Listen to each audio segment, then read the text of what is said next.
yeɓiyankoɓe Pindi TV caggal jettuɗen Allah en juulima Hammadou Thioubadou ɓurɗo windere en jetti jinnaɓe men en juurima papa men wasil men Nouroudine Hammadou Aliou Rahy en dewre makko en juurima ɗon dendagal seeranɓe fuutankoɓe en jetti Allah kadi hannde nde hokken cellal hokken coftal ha mbawɗen arde joɗanade ɗo bandiraɓeɓe émission men mo gowɗen joɗanade bandiraɓe taw ko émission men Moɗɗo e ar taw ko ɓinguel moon badiraguel moon badiraguel moon dewel ɓe kewini wiide Sali Dia debbo mo Agname Liduɓe Lidu Bangoudi sippa towroɓe sippata jamde heewi waɗan ɗon walla mbiyen debbo mo Afrique walla debbo mo Fouta kala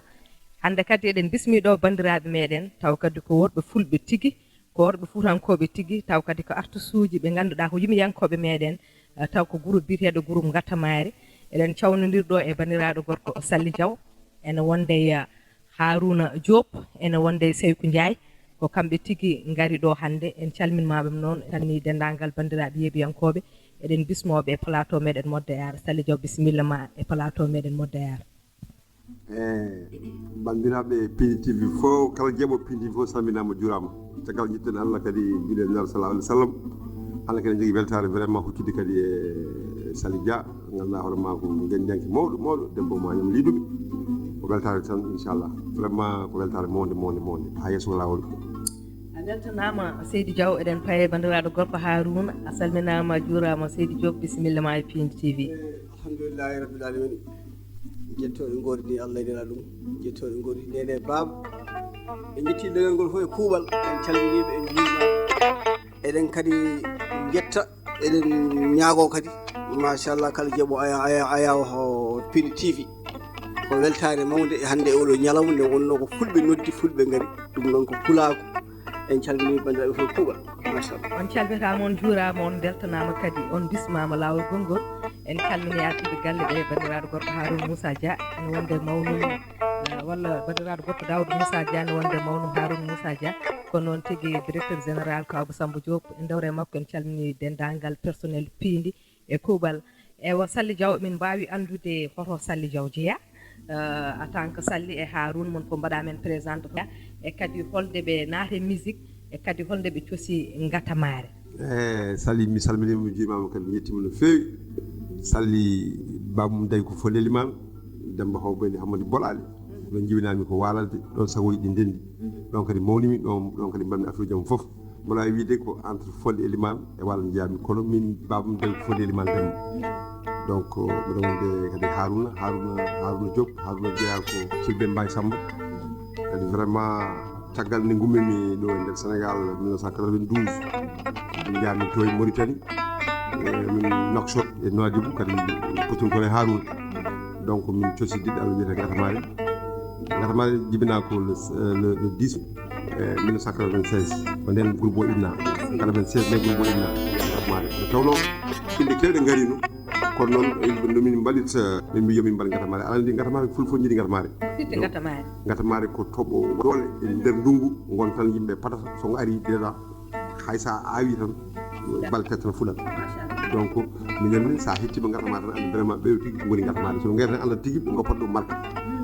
wadde so tawi en paami natde ɗon e musique ko 1992 mais Gatamari sosa ko 1996 ko nden puɗɗi ɗon yaltinde premier single moɗon non min tagal ɗum min mbaɗi tourné ji kewɗi min jeeyi Fouta min mbaɗi recherche uji kewɗi ganduɗa hoorema surtout diwan Lawo e diwan Toro min yaata eɓe gaɗi ɗon min jokkodiri Elhadji Baba Mal tagal kadi Allah kadi e nalɗum kadi eɗen jettamo kadi no fewi kadi par ce que kanko ari waɗande no cassette men biyeteɗo ngaalu Fouta quoi yaltene ɗum mo hokki en ɗum vraiment guilɗen noon hankkadi eɗen jaara sukaji men vraiment kanko aɗimen nande studio o waɗani no hokki en vraiment waɗi en 6 morceaux ganduɗa ma wiyete ngaalu Fouta 1999 on nde waɗa enregistré yalti ko 2003 ok dañ 2003 donc on album noon hokki min guenne heewi kadi caggal ɗum kadi min ƴetti kadi konngulaji kewɗi ganduɗa hoorema à travers ONG ji et tout donc noon guilɗen kam koye ligguey tan wona machallah Seydi Diaw wadde dokkon bandiraɓe ɓe dande inchallah bisimilla Seydi Seydi ndeysaan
machallah no naati ɗon ne weeli tigi woni pulago tigi mbaɗa andi kadi ɓeɗo ɗe ɗuuɓi machallah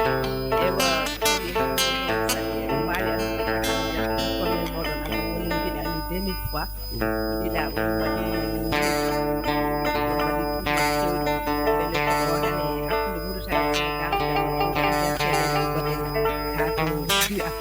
ay min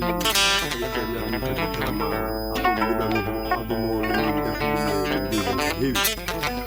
caggal ɗum kadi en 2010 gafamaɗen min mbaɗi produit paya men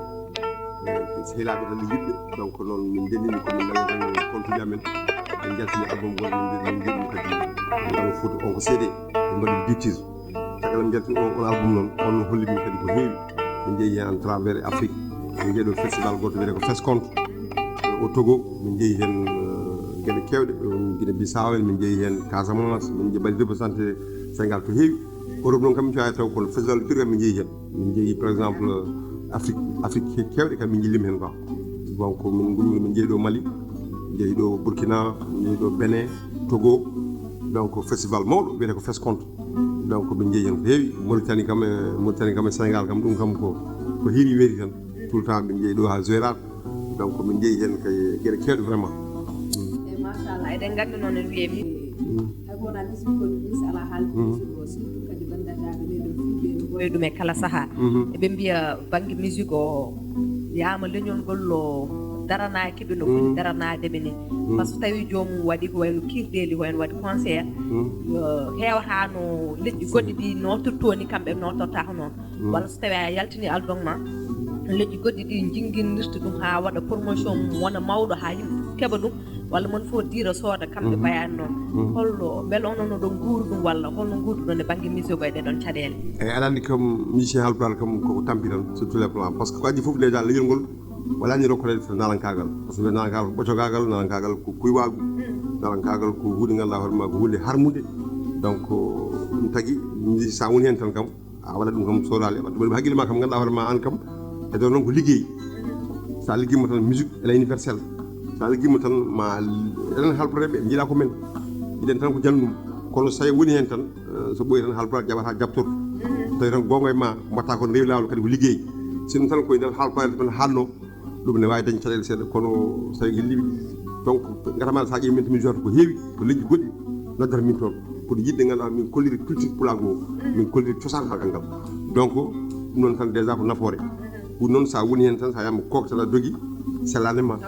eyyi kono artiste halpulaar kam hannde o guila bammal ha heeɓi less ɗum foof en jogui caɗele donc noon ko an tan rewata hen aɗa liggo liggey ma ɓenda mo mbatta ko sella e ma kadi gonɗo e ma tôt ou tard tan ma ar par ce que musique hannde o no yaaji hannde ko industrie ko liggey mawɗo ko meccal banggal donc yimɓe so kumpini woni hen ko tan famɗinta ɗum eyyi ko ɗum woni gueɗe surtout joni mi faya ha huno e banggue oɗo corona mo ganduɗa c'est vrai nden kam oɗon yimɓe mbaɗatno kirɗele fof wooda ko dañi hen kono guila corona o ari faade joni beele ɓuurani tampindon par ce que mon fof ne andi dente kewɗe ene kaɗa holno gurɗon hen te kadi kono joom galleji no fof mbiya aɗa wuura ka joguiɗo galle ma e fof te kadi rutto ko poɗɗa wadde ko walla kirɗel ɗe jahannoɗa walla dente ɗe jahannoɗa ha woda ko dañƴa hen a natti dañen holno gurɗon e ɗum ɗo jarama Sali nde wonno hunde fof koye sutoroje Allah yahata kono corona o kam ne wayno ko min hen arani ni corona arani tan ko nalanke par ce que wiyama dente nalanke koye dente yahata ko nalanke addata dental donc sa kaɗama dente sumi kaɗama dente foti ko mbiye joɗɗe sa jooɗi ko firti tan kadi gueɗe ma gasi donc wata ko sutoro Allah tan kala ko pourtant corona ko daari ko foof de gongoni min juwani kono ñande fof ma dañi ma Allah waɗi kada daña kada ñaami tawa ala probléme tawa ñamlaki a probléme goɗɗo Allah hen eyyi ko muusi fof kam Allah kan adda sutoro muɗum donc kono corona kam ne tampini par ce que sa zuwani hen gurdani mum seeɗa quoi e ko wona affaire corona machallah wadde somin paami haala ka koko bandiraɓe mbiyata so neɗɗo yeehi ene yiiloyo jawdi tan an ya jiiloda yimɓe yama hay sinno a dañani jawdi ndi yimɓe ɓe ganduɗa ɗo jokkodiri mumen fof taw ko gueɗe joɗɗo goni hakkude moɗon so tawi guila corona o ari faade joni nafoore nan hakkude moɗon wallahi min bandiraɓe kadi jetti no fewi wonno kadi bandiraɓe ne jaggi no fewi par ce que jiiɗo mo ganduɗo mo fof andi ko hen gurɗa e nala ka gurɗa so yima anda jowaji sa remu to ma hokkuma donc ne daro hen donc bandiraɓe fof baɗɗo en waɗani fof ne wonɓe ganda ko anni yimɓe ɓe dayani kono kam fof ɓe jettama nde wonno Allah jeeyi sababu quoi voilà machallah wadde on beltana wadde dokkon bandiraɓe deuxiéme morceau inchallah gartan yewtere nde Puri sama mail jari mail malangu bulagu dili subal dile ngawle ajala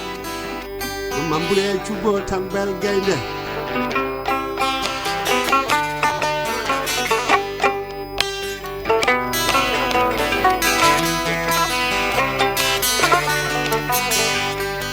Dente jaren mayo futa ton Puyo tamba mayeje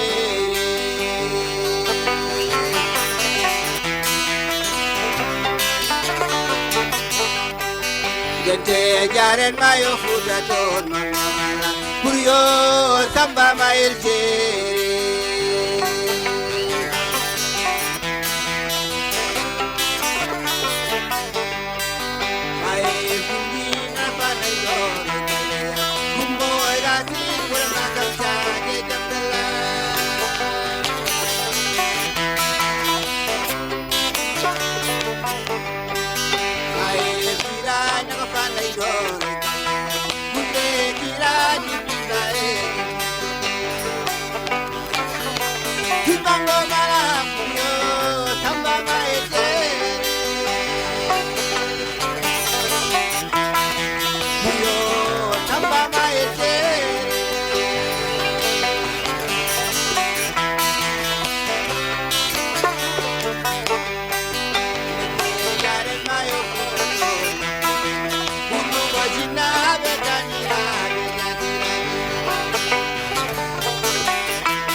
Let's go on,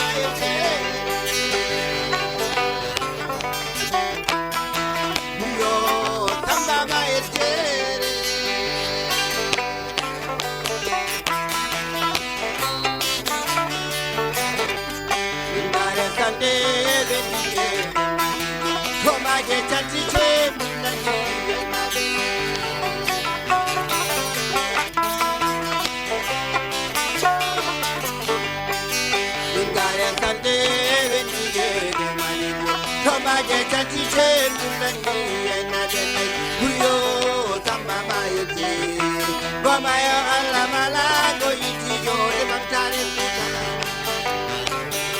Kibangora puyo tamba maese Puyo tamba maese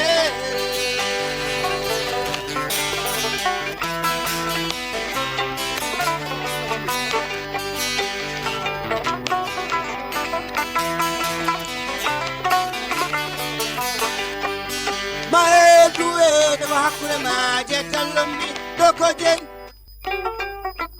fayda no feewi e o ko yiide tan Sally Diaw beele ɗo e nder Dakar e saaluji mawɗi ɗo e nder Dakar ko wayno CCCN Grand Théâtre walla ko way noon beele on yiiɗi hunde juude walla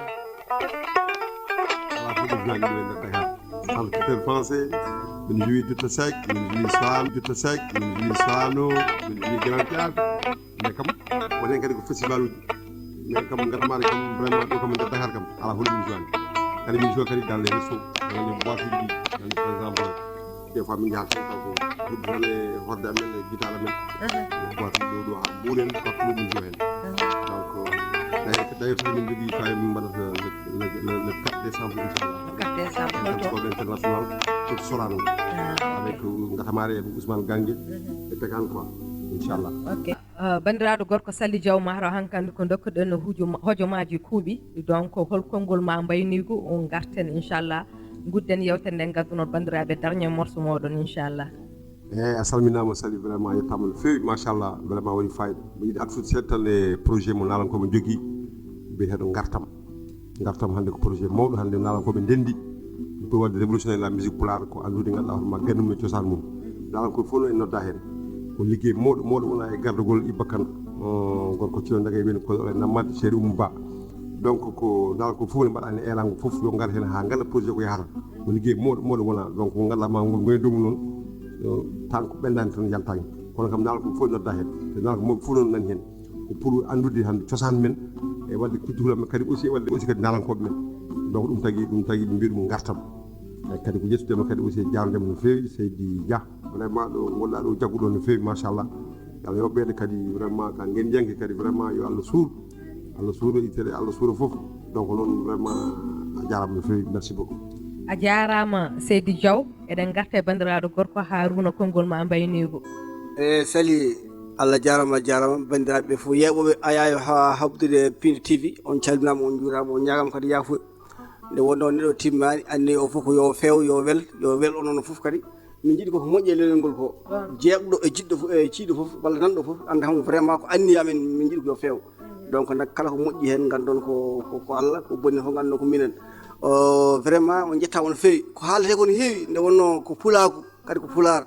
minen ko hemmin guuri ko nanan kakal min guuri kala ko noddowo min namnomin min jiɗrini faami nde wonno ko haalte ko no waɗidi machallah ɗum noon on jarama on jettama ha gongol inchallah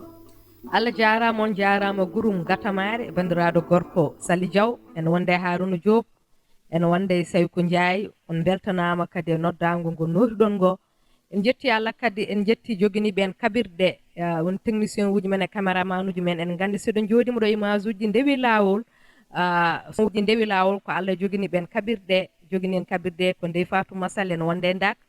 en calminimaɓe en juurimamaɓe eɗen mbiya bandiraɓe kadi kala ko feewa yewtere nde ko Allah subahanahu wa taala o kala kadi ko ngakki hen ko enen kono wonano ko ɓurani en beltinima dendagal bandiraɓe wonɓe ɗo e leydi ndi surtout noon kadi wonɓe caggal leydi ndi eɗen gandi eɓe jagga e piindi no feewi sinno ko sago meɗen mon foof ndewen inde muɗum kono eɗen gandi wawa hejje e nder yewtere nde kono mon foof kalɗo wawi ɗum ɗon en dokki ɗum junggo en ticcima e koye muɗum kadi en ñaguiniɗum e koyde muɗum en ñaguinima ɗum Allah moƴƴere en ñaguinima ɗum Allah nde Allah waɗanta en moƴƴere enen kala wadde eɗen mbiya jaam dow jaam less jamɗo hakkude o jaam ɓolo han duuma e meɗen dernier morceau mon inchallah dusɗen ɗum yewtere nde Allah andi ko walinuwa e kala ne kam ko walinuwa e kala ne kam ko walinuwa tile bo kar bandu mamma ne walinuwa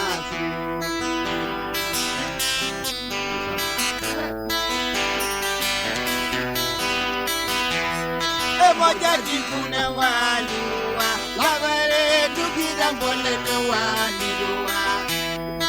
mojo waji maseri nibe sile bo karana famille kikobe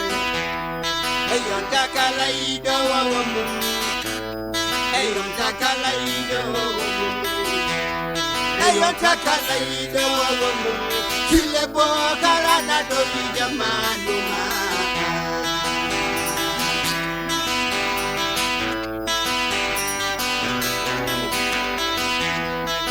Amaune windayatine Amaune windayatine Baune windayatine mudum alla jingani tampasi lepoka Ekala ne kam ko wali nuwa de bowe de belina benwali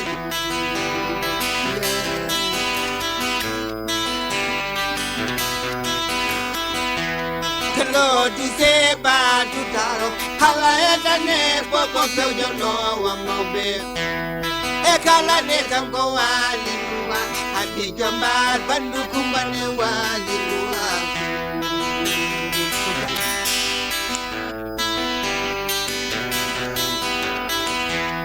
Bunyale ne ware jikuma ube yo jandero ma e mojo waji maseri nibe habijo ma anayante bunare e hono ma e yota hande ma beba ni rokma kinde munal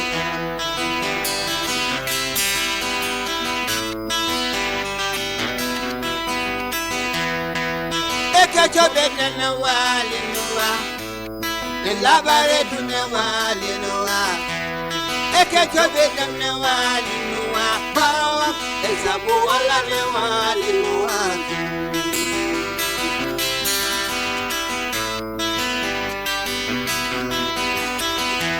Ayi befe damne wali nuwa Tanira deko kakajipa basamba